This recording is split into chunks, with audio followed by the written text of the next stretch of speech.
geisha, tapos Queen of Hearts, gagawing cyborg? Ano kaya itsura? Let's find out! For this project, gumamit tayo ng posing app called Post-it. Tapos yung sketch, ginawa natin yan sa iPad using Procreate. By the way, this is a commissioned artwork for the Gambler's Gear at ito yung pangatlong design na ginawa natin para sa kanila. Yung colors at layout, inayos natin yan sa Adobe Illustrator. Dito na rin tayo nagdagdag ng mga detalye. Shoutout nga pala kina Ian Paclebar, Badong Garcia, at Sob Testado. Maraming salamat po sa suporta. Now let's check out the details. Queen of Hearts yan, syempre, at nasa gitna yung maangas natin na geisha.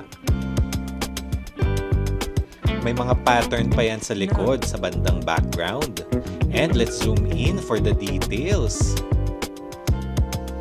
Ito yung details ng braso niya.